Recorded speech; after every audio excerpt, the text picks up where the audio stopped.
Ngayon, alamin natin kung paano nagsimula ang salitang chikadora. Okay. So, hindi nalingid sa kalaman ng lahat ng isa sa mahalagang pagpapahalaga sa Pilipinas ay ang pakikipagkapwa at pakikisama. Ito ay sa kadahilanan na ang ating kultura ay may tuturing na collective o pangkabuuan. Kaya naman kasabay ng pagpapalagang ito ay ang pagkakaroon ng kultura ng chismis. Doon nagsimula ang mosang. Chismosa. Naging mosa, naging mosang. Okay? Kahit saan ka lumingon, kakikitaan mo ang bawat isa ng kasabikan na magsalaysay ng kwento. No? Ito man ay maganda o hindi. Ay, buntis pala yung ano.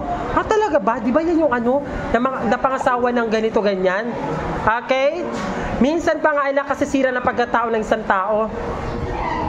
Ngunit, saan nga ba nagsimula ang salitang chika o chikadora? No? Kasi padaming version nito. Ayon kay Pakula ng 2004, ang salitang chika o chika ay hindi original na wika sa Pilipinas. Dahil ito ay nagmula sa wikang Espanyol na chika.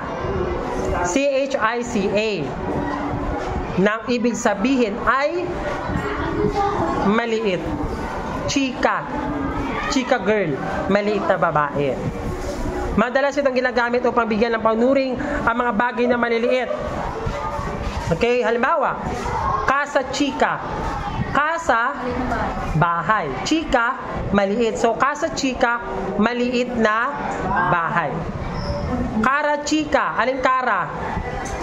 Mukha. Cara chika, maliit na mukha. Diyan nagsimula yon. Tumutukoy ito. So, ang cara chika ay tumutukoy sa maliit na mukha ng babae o lalaki. Ito rin ay maaaring gamitin bilang pagbati o pangkamusta sa oras ng personal na pagkikita. Hola, chika. Maliit na kwentuhan, mabilis na kwentuhan. Hi, hello, doon naman ay hola, chika. Sa katunayan, ang salitang ito nanggaling sa pagpapakahulugan natin salitang chika sa Pilipinas or small talk. Tara magchikahan tayo saglit. Okay, doon nagsimula yon.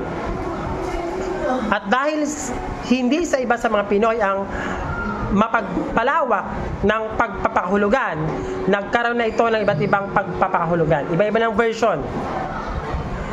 Ginagamit ang chika bilang salitang ugat at dinudugtungan ng unlaping ma. Ma, chika. Ibig sabihin ma, daldal. Machika yan. Okay?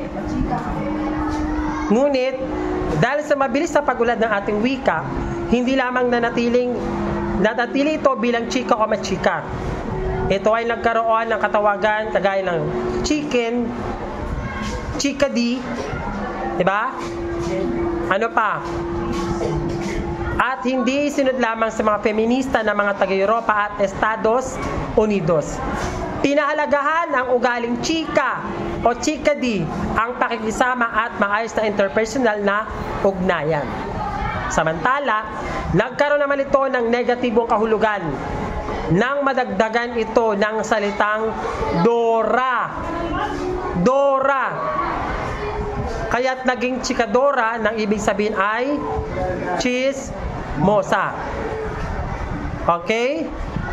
Yun ang ibig sabihin ng chikadora.